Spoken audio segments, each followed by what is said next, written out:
Welcome back to Paco Radio in season 2022. My name is Nick Tabano and I'm joined here today by the president, Tona, and we've also got the senior head coach, Alex Cobo. Welcome to the program, guys. It's great to be back for season 2022. Obviously, last year we weren't able to get through a full season due to the season shutdown, but it's great to be back, even though we're a little bit into the season now. Yeah, thanks for having us, Nick. And I'd also like to just, before we get cracking, to make a special mention to Senol, one of our greatest ever sponsors, just an amazing human being. First of all, Rushdu himself, and the an organisation and a person that not only sponsors our club but has done some unbelievable work for the community. So from that perspective, I just want to say thank you to Senol and all our sponsors at the club, but in particular Senol for sponsoring this show. Otherwise, it's not possible without people like him. So, Rushdu, if you're listening out there, thank you very much, mate. And I think the whole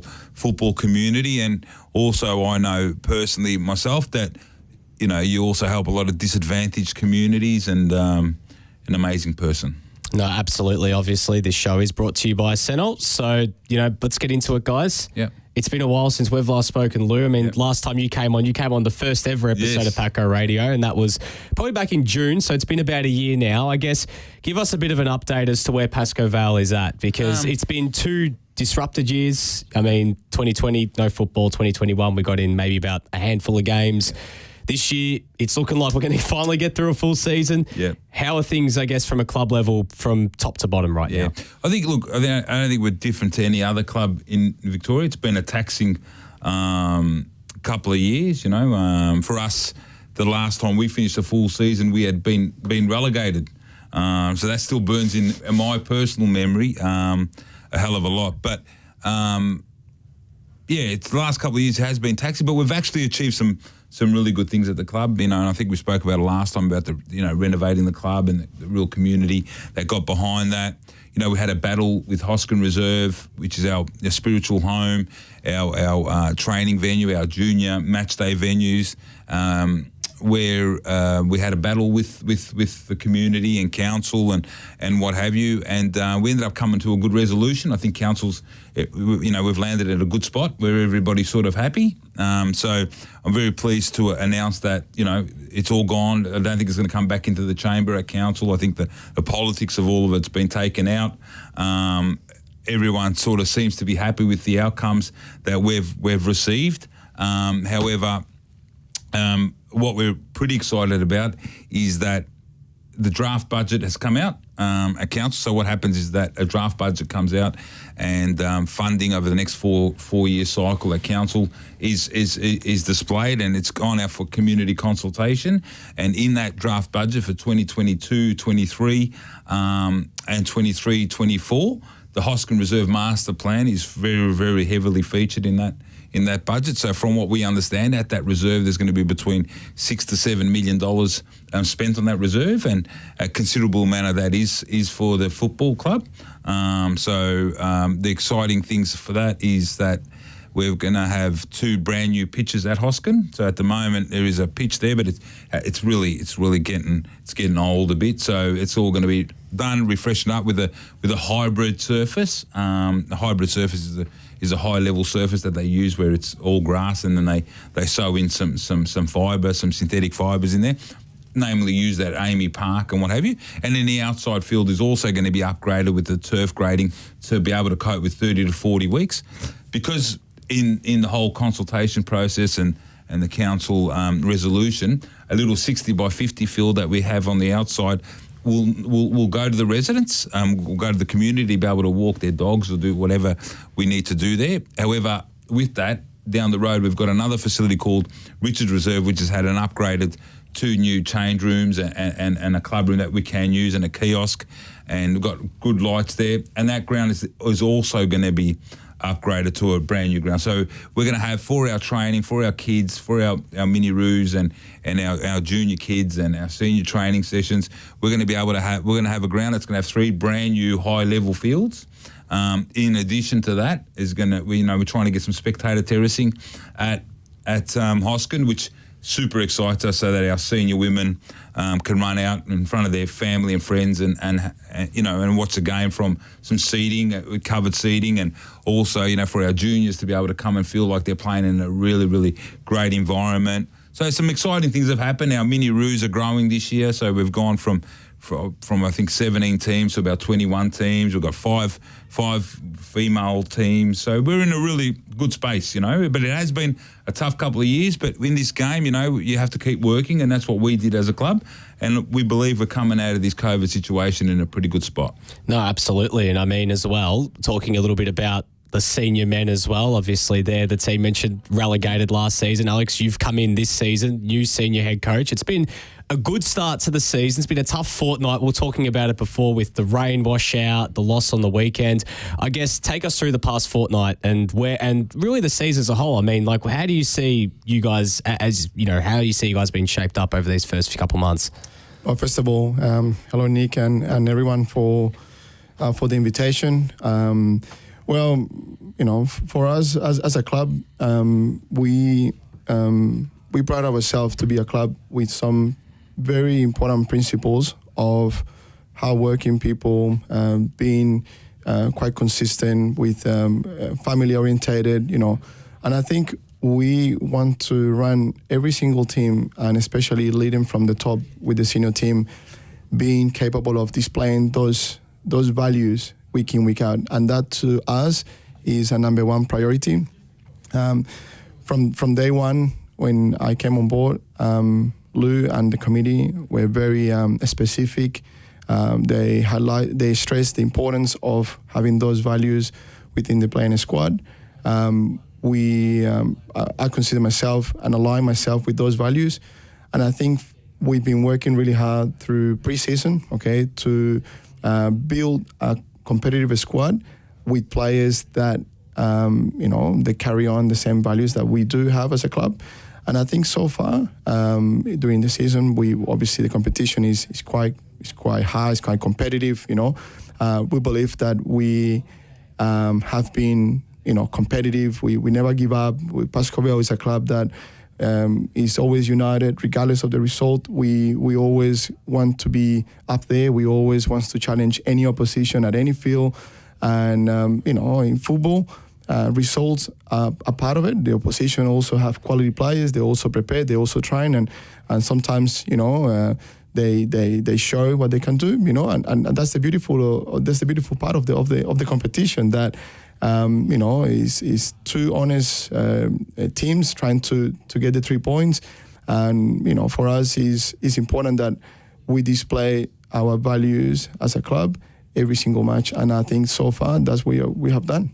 No, absolutely. And I mean, the results have been reflective of that. You're right in the mix for promotion in the early stages of this season. We'll focus on last weekend. Obviously, for those that are listening at home, a tough loss on the weekend against North Geelong Warriors, a fellow promotion fancy, to say the least. I guess, what were some of the things that you took out of that game on the weekend?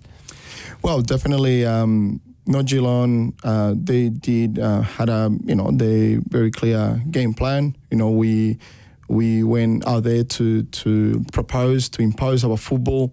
It was a bit of the rain, heavy pitch. All those little things make the game extra difficult for what we want to do. We want to be a playing side that plays an attractive brand of football. That's something that we're still in a stage where we want to work for that consistency week in, week out. Okay, and Geelong is they have a good side, good players as well. They've been in a great form. So it was a great contest, and they obviously they score 2 goals, set pieces, and they took the points. And at the end of the day, it is important for us to understand the areas that we can improve, that we need to be a bit more clinical, that we need to have a little bit more, different options going forward. And obviously, be a bit more, I guess, more concentrated in our set pieces, because I thought it was a big, it just unbalanced the game when we considered the first goal, But yeah, that's something that we address as a coaching staff and the playing group, and we discussed it at training. And I think we all of us agreed that that's something that we can improve, and that we definitely have the quality and the experience to deal with that. And I mean, this past fortnight hasn't been an easy fortnight. You had the game washed out last Friday with torrential rain, and Lou as well. So you guys being the home team as well, it doesn't really help. You've got to have now that game moved to, I don't know if that's going to be a midweek game. You guys might be able to. We're working through that. We're working through that at the moment. The FFV's come back with some dates. Obviously, with CB Smith is a shared facility.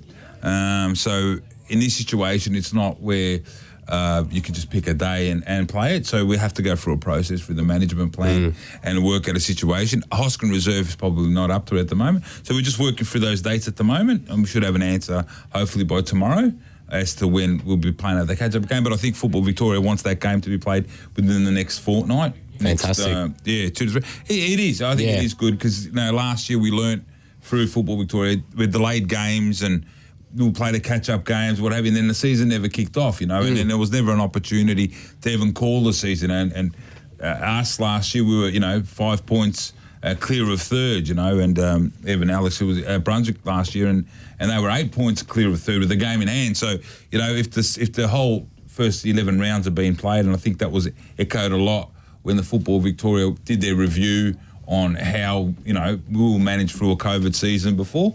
In the future, should that happen, or a shut season? So I think they've got a real appetite to finish games nice and early and get them done as quick as possible. So from that perspective, it's quite good. It's obviously challenging for us because we'd throw another game that we weren't sort of expecting. It was disappointing that the game got washed out. There was a lot of rain. We were ready up for it. We planned, we prepared for it. You got to pay the referees. You got to do all those things to play a game. It's washed out, but that's life. We just, like Alex said, we've got values that we've had at the club for forever.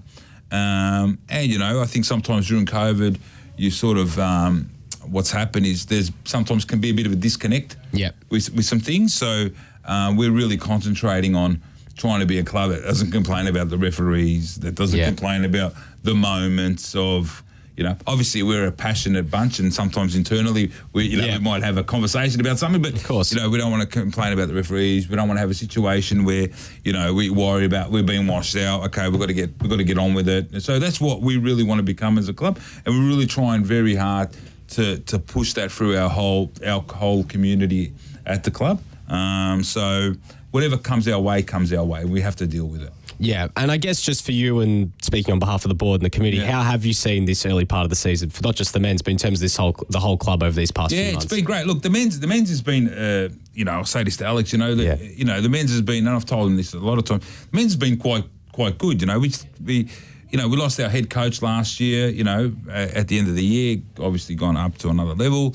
We lost, 7 players that, all wanted to further their careers at NPL1. We had a great young footballer, Nick Hatsey, who decided to stay with us, and he did his knee, in the pre-season. He was an integral part of the way we play football and the way we want to go forward as a club and the character of our club. And, and then, it got a bit hairy there for a while. You have to go and replace 8, 9 players. And you can ask any club,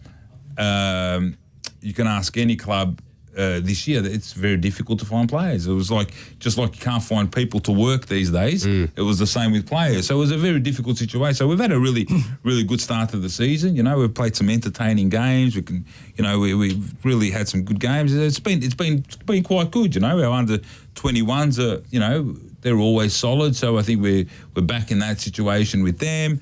We're under 18s. Our junior NPL.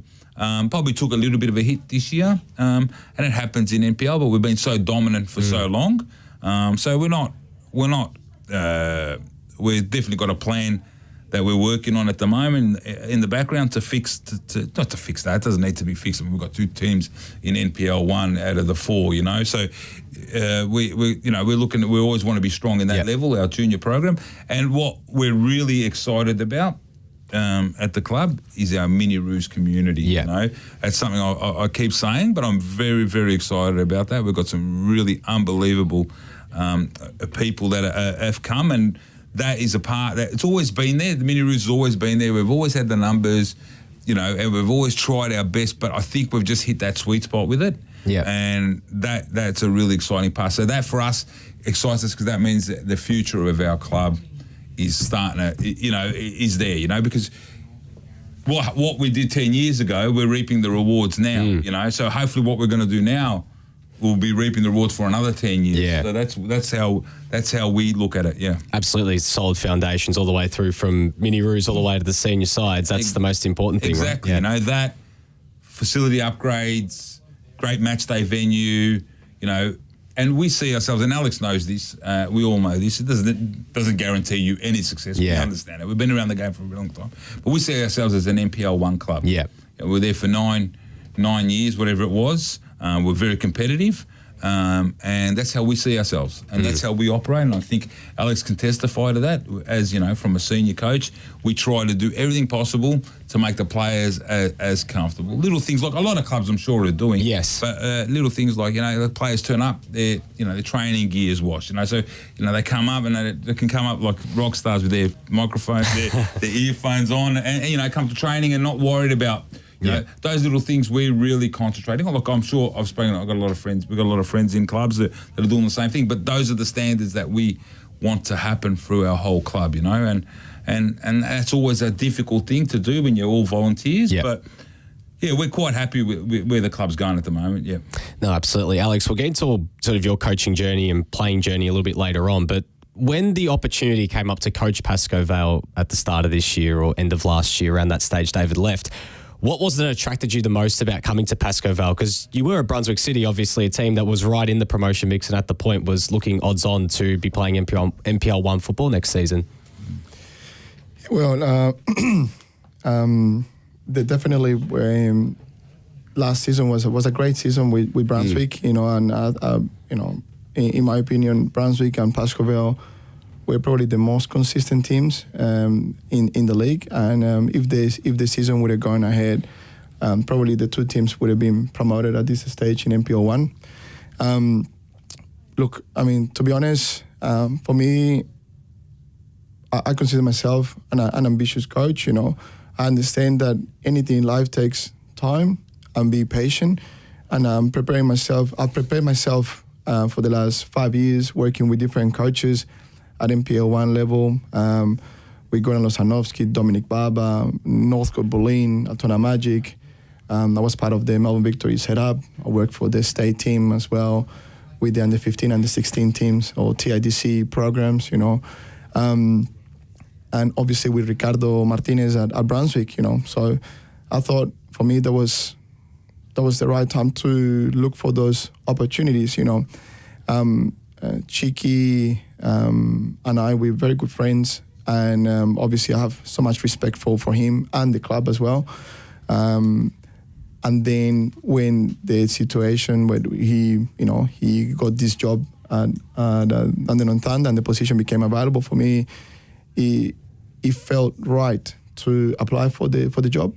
I felt like Pascoe Vale is a club that I follow closely in the last couple of years, when Vitaly was there and a lot of players that I used to come and watch, so it's a club that from the outside you look and you feel like it's a great club, okay, and for me the possibility of working at Pascoe Vale was fantastic, I thought, you know what, I feel like I'm ready for it, and I'm going to apply, and I'm going to see if the vision that I have and what the club wants to do can be, we can work and we can align that ourselves and to have a very successful senior team. And when Lou and the committee, we had the opportunity to have a chat and really put together the plan and what the expectations were. I thought for me it was very easy, the decision, coming to Pascoe Vale. I thought if there was any club that probably I would have loved to go, it was Paco, for sure. No, absolutely. And I'll add to that to Alex. Just well, when Chicky did leave, there's some things, and this is what we liked at the time. Yeah. It was young, it was ambitious. He had modern philosophies, and when we were looking for someone like that, that's who we were looking for. Now we're not here trying to sound wanky. Like that's what we're trying to. that's just what we wanted, the journey we wanted to continue on. And Alex ticked a lot of those boxes, you know, and he does have the good club values that we hold so dear, that we really want everybody at the club to start, you know, really being involved in. Yep. So that was a very important thing for us, you know, and you know, and as a club, I will say this: we've taken. I'm not going to say that, but putting young coaches on hasn't been difficult for us. I mean, we've done it a few times. Ever with Vitali, who was one of our most successful coaches ever. He started coaching our team when, you know, he was 38 years old. You know, 37, 38 years old. Alex, how old are you? 36? 37. 37, getting old. And then, you know, and Chicky was the same. And, you know, we had David Clarkson and Evan Luciani wasn't old when we had him as a coach. So we, you know, they're the type of coaches we like, and Alex ticked all those boxes. When you were looking at your strategy of building this squad, you mentioned you lost a lot of players in the off-season and you lost Nick as well early in the year with a knee injury. What sort of players, like profiles, were you looking at that point? But also, how hard is it to go out and find those sort of players that fit that mould as well for the style of football you want to play? Well, Nick, I'll tell you that is absolutely difficult to do, because we're not only looking for good players, but players with values that we believe they will fit into our football culture. You know, we believe that that's a key component of the success of Pascovel, and the history of the club says that, and we need to acknowledge that, and we that's a big part when we recruit players. Now, there are two kind of players that we believe they are good for us in terms of football. So we want to attract players with high projection. Okay, those we want to attract players that we see that with few years of a proper football program, they can develop into senior NPL1 players. Okay, so that's one category. The second one, players in the top of the game. Okay. We understand that in order for us to have a competitive and consistent team week in, week out, we need to mix that youth with experience, with players who have been there, have done that, you know. They know how to handle the moments of the games. And I think we, you know, I'm very pleased, I'm very happy with the squad we have. You know, I think we haven't reached the potential or how good the team can become, but we're working really hard every week, every session, you know, and also I guess one of the hardest things is to convert good players into a good team. It's very difficult. We're spending time as well off the pitch. You know, the club is very supportive as well in the sense of contributing to activities. You know, anything that we propose to increase the cohesion of the team. The club is being ready to support us, and we can see that on the pitch, you know. And I think the best version of Pascovel is yet to come. Yeah, I agree with that. Yeah. Well, guys, look, we'll take a quick break here on Paco Radio. We'll come back with more.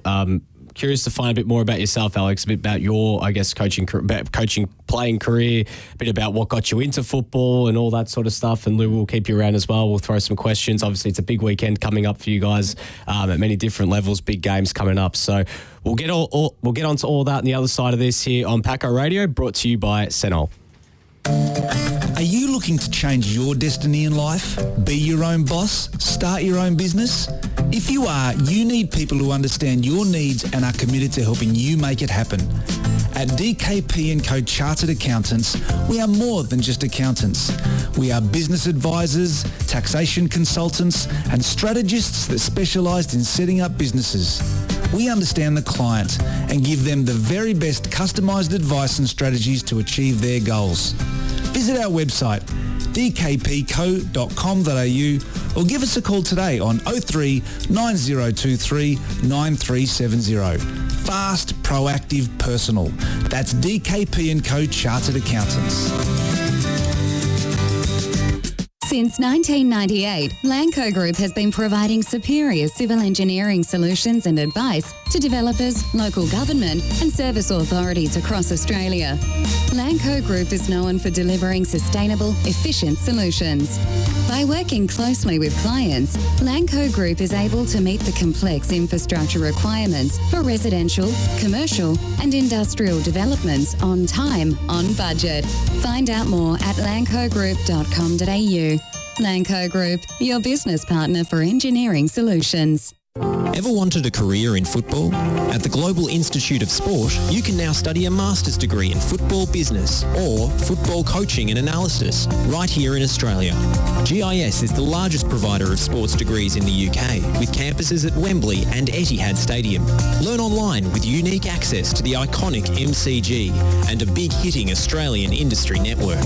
Be one of the first Australians to get a football master's degree and join GIS's global network of football leaders. Apply now to start in February 2023. Learn more at gis.sport/FNR. That's gis.sport/FNR.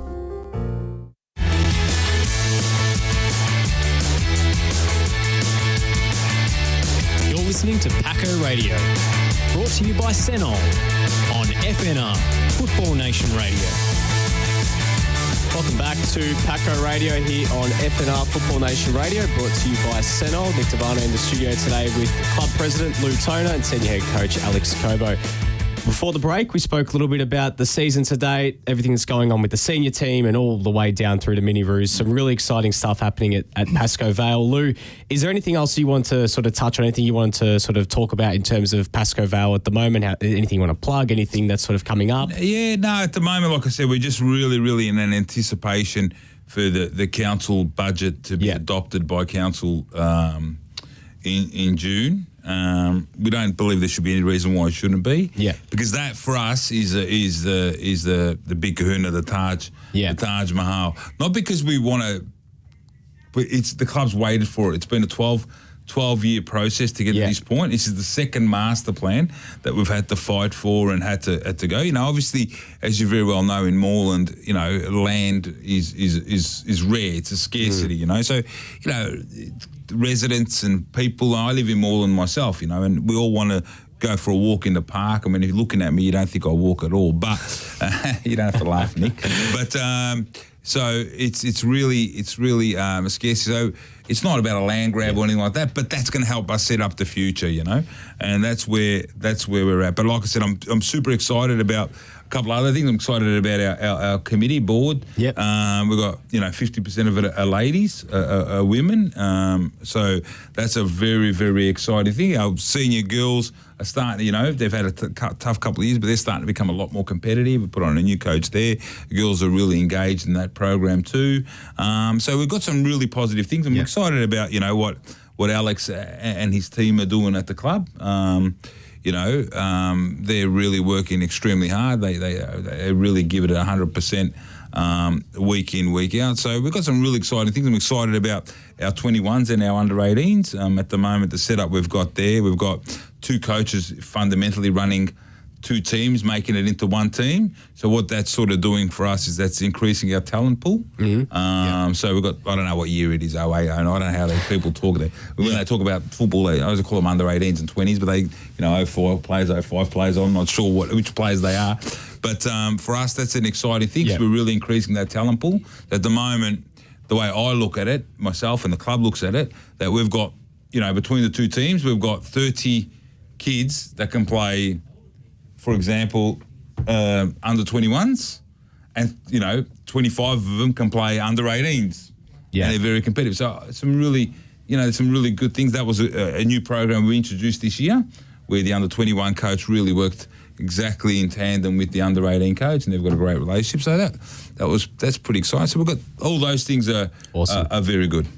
Well, Alex, let's get into a bit of. We did this last year, sort of a bit of our running segment. Whenever we had guests on, we sort of spoke about, I guess, their life in football, a bit how it all started and what got them into football and their career as well in it. So we'll go back to the start for you. What got you into football when you were a kid? Was there a specific moment you remember that sort of drew you into the game when you were a lot younger? Oh, sorry. It's a great question. I guess there was probably a friend of mine, a bit older than me, probably 4 or 5 years older. And one day he just called me and he said, I'm going to train you from now. I'm going to train you from now on. And I was like, what do you mean? He was obviously the best player, we're in the complex of where I used to live. And one night he said, I want to start, training you. And then from that moment, he's like, I became his student, and I think he sparked that feeling of loving football, and he used to always pick me for his teams, he was always, let's go and play, let's do this, he drove me a lot into the game, and I think that's probably one of the person that I feel like initiate that part of that passion that I have for the game. Were there any sort of players or teams that you idolized growing up? Like, was there a specific player that you tried to model yourself on, or you saw on TV and you were like, "That's the player I'd love to be like"? Maradona. I used to enjoy Juan Sebastián Verón from Argentina. He was a midfielder. I was a midfielder. The way he was playing, he was like probably a number 8, if we put it that way. He was creative, but still tough. Good defensively. He was great with set pieces. So I guess I would say that would probably have a lot of similarities than Juan Sebastián Verón. Obviously,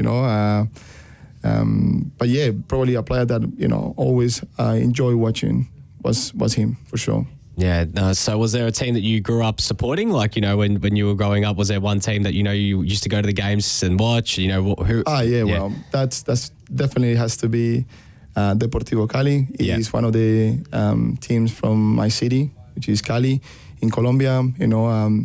I think that comes from a family. My dad, my mom, they both support Deportivo Cali, and I grew up, with the green and white at home.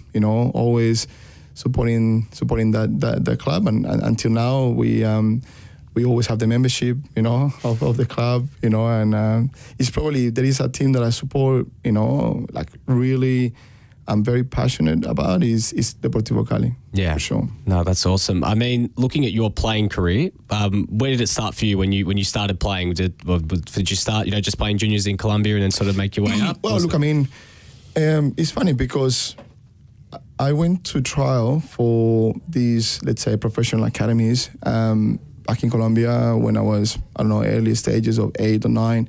I tried for at least 4 of them and I didn't get into, So what I did, I went to a local club, where it was a good club. It was we had a good coach, and I think I developed there. I improved as a player. It gave me the opportunity to play games, to play tournaments, build some confidence. And when I was 13, I went to trial again, and I got into one of the best professional academies in Colombia that produces a lot of professional players and even players that play for the national team, Boca Juniors, So I played there since I was 13 up to 18.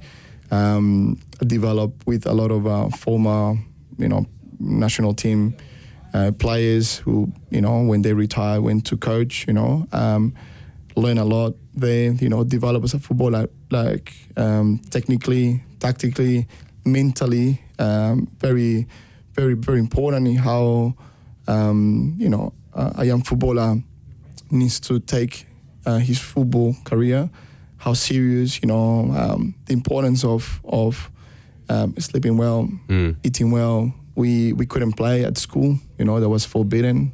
We couldn't play, outside of the club. We couldn't take any unnecessary risk, riding bikes on things that they could put us on risk. We're trying to avoid it, and the discipline, the opportunity to work with other good players. I think that's something that helped me to be the person who I am right now. Waking up and taking a bus for 1 hour, to get to training every day. We used to train 5 days a week. 1 hour to the training venue in public transport. 1 hour coming back without, obviously, my mom. My mom was, I grew up only with my mom and my sister, so she had to work, and I have to do this in my own, and that gives you the opportunity to mature probably quicker, to value things more, and and pass those values, I believe, to the young footballers that we have here in Australia. I mean, we don't have sort of similar situations with academies here. It's only really, you see even with the NPL academies, it's very different compared to what it is over in Colombia. I guess what you've seen here compared to what you've seen when you've grown up, I guess, what do you notice in terms of the youth development here in this country compared to what you saw when you were coming through the academies back home? Look, I think one of the first thing that I guess I've learned coming to Australia was that Australia is different than Colombia, and we need to acknowledge that. We cannot bring what we do in Colombia to in Australia because the culture is different, because things work differently here in Australia. What is really important is to really understand what Australians do well, keep it there, strengthen that, and trying to work on the weaknesses. Yeah. Okay, and that's where I believe the football development needs to go. Australian has always been has produced players in the past that they have great physicality. They work. They play until the last minute. They never give up. They're probably more physical than technical. So what we believe is the players need to get a lot of increase that technical ability through repetition, but also through exercises that develop the game intelligence. One of the key factors that countries in South America and even in Europe is that players play a lot outside of a structured football. So playing on the streets brings dynamics to that you cannot replicate here in Australia. So, for example, we used to go to a park and there was one little pitch, 5-a-side, okay? And all of a sudden now there are 4 or 5 teams show up and everyone is a public place. So everyone shows up and say, well, we want to use it. And then it's like, well, we've been playing. I said, well, okay. So from now on, we play 2 goals, and 2 goals, then you're up. And that is game on. That is no referees. This, playing from the back or being deadly up front or being composed and taking the heat, players start talking, all like trying to give it to each other, trying to, get you off. All of this, and now you are training there. You're becoming better footballer straight away. And I used to, that was the common thing for us. I grew up always under those challenges, So here in Australia, you say, boys, that kind of thing. And they look at you and say, well, but I got the feel here. This is my team, So look, I mean, that dynamic is something that we probably had to replicate here in that sense. But definitely it is important for us to explain the players and bring some of these dynamics. I like always with junior trainings, to bring different feeling when we're training. Like it's not about only technique or tactics, but also a mental state that players can handle the pressure, can put a little bit of pressure on the opposition, get into the heads. There are players that great footballers, but when the pressure gets them, they just can't perform. And there are players that when the pressure is on, they play much better. And be able to handle that moment is something that is the key difference between a good player and an excellent footballer.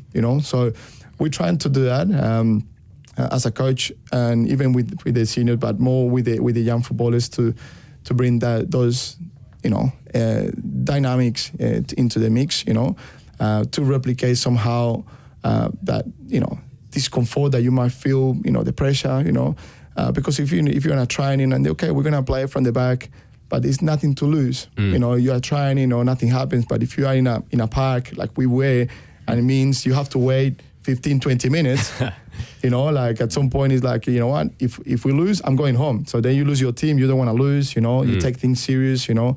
All of a sudden now, everything means so much. Every pass, every control, the tackles, you don't want to let your friends down, you know, that you consider a goal, like you know. So it is, it is different. And but we're definitely thinking, I think in Australia, we can do a lot of things as well to help the players in that sense, you know, and not necessarily only playing in the street, you know. We understand the dynamics and how we live life right now is very different. No, absolutely. And I mean, after you reached that stage, the academy, around 18 years old, where did your career, I guess, go from there?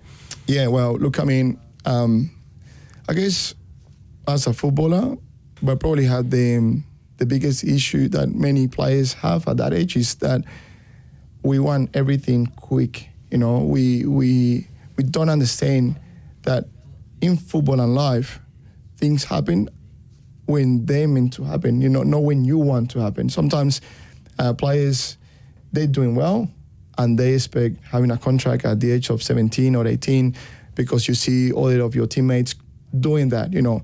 And what, you know, I didn't understand at that time, it was that, you know, every player is different. And even if you've been playing and training with them, that doesn't mean the opportunities that they're getting, you need to get them at the same time. Football and life don't work that way, you know.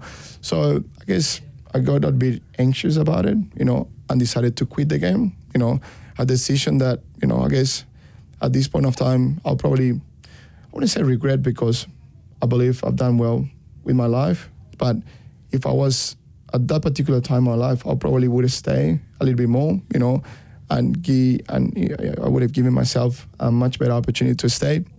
But then when I quit, I decided to go to uni. So I started a degree in sports science, and also I did a double degree in business administration. So I was doing 2 degrees at the same time,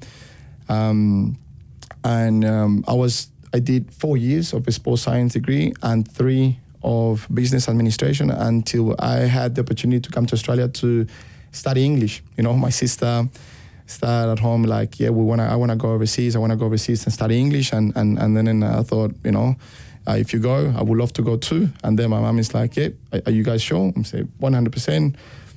Opportunities in life, you know, might not present again, you know, and if you can help us, I will go straight away. So, but, you know, you have your career here. You have, I used to have my jobs as well. Like, I say, you know what, I really want to go to Australia. I want to learn English. I want to study English. I want to learn English. I want to know a different culture, you know, and for me, it's not a brainer. And 6 months later, after that conversation, I was here in Australia, studying in 2006, June 2006, studying my English course. I did that. I went to La Trobe University, and I did 1 year of English. After that, I validated some subjects that I did in the business administration, and I finished a degree in international business at La Trobe University. But always my dream was to stay in football, you know. So I used to say to every person that I met, you know, that I was a coach, that I was, very keen to get into football. But I guess my network at that point were a lot of students like me, didn't know much of how the football worked here in Australia until I met a guy who he said to me, put me in contact with a guy who opened an academy at that time. And I went and just for an interview, and in the interview that was at Darabin when Darabin was sort of brand new, you know. And I remember that, you know, they called me and said, okay, we're going to have a free clinic here. We're going to have like 200 kids, you know, all these coaches came from Italy. And then he said, you're going to be working with this coach, you know. And guess who that coach was? Gianfranco. Yeah. Gianfranco was the first person. Gianfranco was the first person that I worked with here in Australia, and that was a great experience, you know. And I couldn't speak any any word of English, you know. But I knew that with demonstration, I could, you know, help myself and explain the players. And from that moment until now, I haven't stopped working in football. So I work for the AS Roma Academy 3 years. Then I went to Brunswick Zebras, and at that time, the guys from Brunswick Zebras, the committee, they proposed me to start. Look, I mean, I will end up with no job at that time, and they say, well, Alex, how about if you start doing some private lessons, you know, with our kids? And you know, I say, well, look, guys, I have no jobs, I don't have any money, nothing at all. We just, I mean, I don't know how can I do that, you know? And they said, don't worry, all the kids have the balls. We bring some equipment. We just go to a free park, and you just train our kids, you know, and we can get you 3 kids. So, you know. And I started doing some coaching with 7, 8, or 10 years old, you know, and that until now is like we have probably 160 players back in AC Football Academy, you know. So that's one part of my journey as a coach, doing the academy, but also I've worked for clubs like Brunswick Zebras, Moreland Zebras, 4 years. I went to Bulleen Lions, Northcote City, Sydenham Park, Altona Magic, Melbourne Victory, Brunswick City, now at Pascoe. And I've worked obviously also for the state team. It's quite an amazing journey there, Alex. Yeah. I mean, it really ticked off every box. I mean, Gianfranco, obviously now you coach against him. You know, is that a weird dynamic when you come up against him on the, because we know what Gianfranco's like, big personality, you know, coming up against him. What's that like? Look, I mean, I have so interesting. much, Use the word interesting. I have so much respect for Gianfranco, you know, like he always, I remember that time he was coaching Werribee, you know, and at some point he asked me, he said, well, look, I mean, I'm a player as well, if you want me to. I was probably 21 years old, so he asked me to come and travel for Werribee. You know, it was really far where I was living, you know, it was really hard for me to... 4 trains. It would have been 4 trains, 5 trams. Oh, it would be absolutely a nightmare. Yeah. But he took the time. I remember he picked me up at the station, you know, drove me to the training session. So, look, I have a lot of respect for him. You know, I wish him always well, you know, and right now that we're rivals, he knows that, you know, as soon as the game finish, you know, we're friends. When it's time to we're in business, we both... We're trying to get and represent the club in the best of our ability, and that's it. And the friendship starts afterwards. So you said AC Milan Academy. AC Football Academy. Yeah. Yep. So tell us a bit about the AC Football Academy. Oh, sorry, I thought it was for AC Milan, because I know Gianfranco did some Cobo. stuff. There you go. Because I thought, because I know Gianfranco's done some stuff with the Milan, academy and everything. I just assumed. But AC Football Academy, tell us a little bit about that, how that started, how it's going. Give us a bit of background on that. Yeah. Look, what I said to you guys is, as an international student, with no resident status or money or anything, like honestly, I just concentrating to save for to pay my uni fees. You know, I had no intentions to, let's say, doing one-on-one sessions or things like that. To be honest, I was very happy working for the academy that I was working with, but things, change, and these guys actually they're probably the ones who really helped me and support me and push me to do it. They said to me, Alex, look, we believe you're very good at what you do. I think you should consider the possibility of opening an academy yourself. And I was like, but really? I mean, I have nothing. Like, seriously, I honestly, no money, no, I don't know how can I do this, as an international student. At that time, I have to find a job to pay for my fees, uni. So I used to work a lot as a cleaner back at La Trobe University. So the uni that I used to go, I used to clean in the morning and then come back. Quite a journey, eh? Absolutely. So then I started the academy with few kids, 3, 4, and those 4 or 5 became 6 and 7 and 8, and then I got an assistant coach, a young kid, 18 years old, like say, well, look, you want to come and help me out? And he's like, yeah, no worries. And that person, Alejandro Osorio, is someone that him and all her friends. I just got all my friends into the academy, even Ricardo as well. Yep. Ricardo, Alejandro, Gustavo, all these friends of mine that help come. No Brad Smiths there, eh? No. So we started, and right now we have around probably 140, 160 players average in per term in the academy. Yeah, it must be said, listening to your story, Alex. I mean, I've heard snippets of it, but it must be said it's impressive, to come Absolutely. here, you as a uni student, as an educated person, growing up in the streets where you're playing to try and kick a ball in a fight, and then come to Australia and work full time in football for something that we've all dreamed of doing. Yeah. You've done well, and it must be said that's great. Really. Yeah, no, absolutely. It is great, and well done, mate. That was a really good effort. Yeah. No, well, Alex, I mean, it is a very inspirational story. I mean, there are a lot of people who obviously have that, that journey and that lust to get a full-time position in football, and they get to a certain age, they might lose faith and they might think, well, how am I going to get to this, whether it's a player or a coach?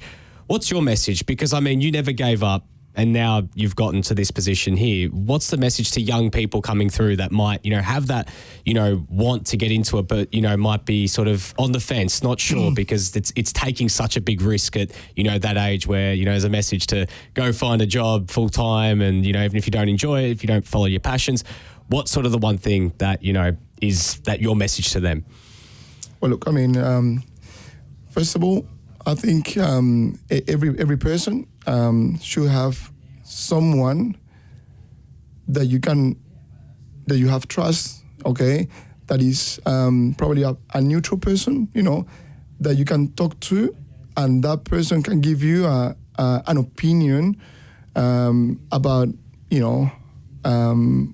like you can have that conversation with that person, When we go to our family seems to us, he's telling me this because he's my dad, because he's my mom, So as an 18 years old, you don't believe what, you don't trust, because you think, but my mom doesn't understand football, my friend doesn't. But if there would be someone around, like a mentor, for example, like someone that you can talk to and say, listen, if someone say, Alex, to me, listen, don't worry, don't get too anxious, you're still very young, Yes, you haven't reached that level yet. Maybe it's good for you that you tried this. Come on, don't worry, don't stress, don't make that choice. You are very emotional right now to make the decisions, So it is important, big decisions, to make it, not to make it when your emotions are all over the place. I think that's a key message, for young footballers. When you are, let's say, sad, frustrated, and you decide to quit, is your emotions that lead you to that, But when you put those emotions in the right place and you have the right conversation with the right person, I believe that it can become something different, And a lot of players face that question or that issue of, well, until when should I start pushing for my dream, And that's where the honest conversation is important to say, listen, well, you're doing well, but I think if you really want to become a professional footballer, you shouldn't be at this level right now. It's probably right now that you direct your energies and your efforts to something different, So I think having that person that you trust it's important before any player make that decision, I would like to think that a lot of players that have gone through the academy, I'm that person for them, and normally a lot of these boys, even in NPL, they always, refer and call me and say, Alex, this is what I'm feeling, and I say, calm down, this is not the right time to let's have that kind of conversation. That's really crucial, because all of us, not only young people, when we have emotions, it's very easy to misjudge what you have in front of you. Yeah, no, absolutely. You're right there, Alex. Yeah. Just before we go on, I don't know. Yeah, we've got minutes, I just want to publicly, we've mentioned it publicly, but we had a player who retired, hung up his boots, our captain, our Lazarus type of figure at the club, Joseph Youssef. I just want to acknowledge his contribution to the club on this show, because Joey Youssef came to us when he was we were State League 1, and every time I felt the club was at that point where we just needed someone to pick us up, the team needed someone to pick us up, a moment, a man's man. He was unbelievable for our club, and after I think it's 10, 11 seasons at the club, he's decided to pull pin. We will have a day for him. We're just waiting for the right moment, the right weather, and all that type of stuff. So I just want to publicly thank Joseph Youssef, because the success of this club has derived from someone like him. Many others, but he's been at the pinnacle of that. He typifies everything that our club stands for. A great person, honest, hard-working. We come from a blue-collar area. So when I see our club, I see Joseph Youssef, and I just want to publicly acknowledge that, and thank him from the bottom of my heart for what he has done for our club. Yeah. He wanted to give up the game after we'd got relegated in 19. A lot of his friends had moved on, and he wanted to give up the game, but no, he decided to stay for another year to try and get the club back up and the season to go ahead. Then he tried to stay again. He did his hammy in the pre-season. Didn't know if he wanted to continue, but no, he wanted to work to try and get the club back up to NPL1. And this year again, he wanted to retire at the start of the year, but he'd realised that we were going for another rebuild, the third time in 3 years, and decided to put his own personal feelings aside for the club, to come and help steer the club in the right direction, help Alex and the club along to be able to stabilise the squad. And then, unfortunately, he did his ham in round 1, which he was looking great, to be honest with you. He was turning back the clock. And he's come up to us and he said, you know what, I feel like I can leave the club now because I've left it in a good spot. And I just want to publicly thank him for the bottom of my heart, what he's done for me. I've never saw the team without a Yui in there. Yeah. But life goes on. So, I can't wait till one day all our members and our fans can celebrate his journey that he's done for our club. So, Yui, thank you very much. Awesome. That is fantastic. Almost a great way for us to leave it for tonight. But before then, Friday night, Bulleen Lions against your former team. This is a big game. Bulleen are in some ripping form at the moment. They won again last night against Werribee. It's a short turnaround for them. You guys have had the opportunity to kind of sit back for those 2 extra days. What sort of contest are you expecting from them? Because they've been in some red-hot form as of late. Oh, look, Nick, I guess I really believe that every game in this competition is tough. Any team in the competition can challenge anybody.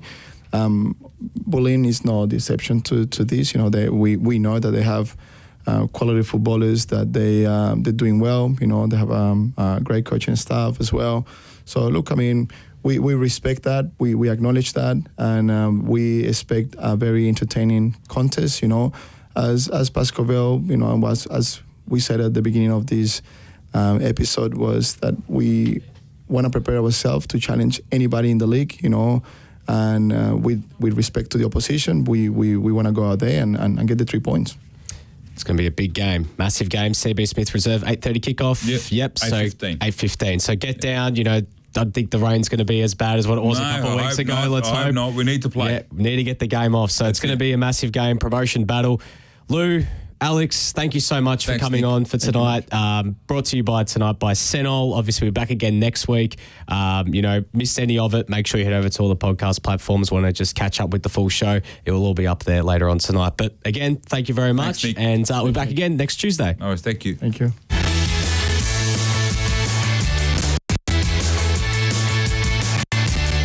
You're listening to Paco Radio. Brought to you by Senol on FNR, Football Nation Radio.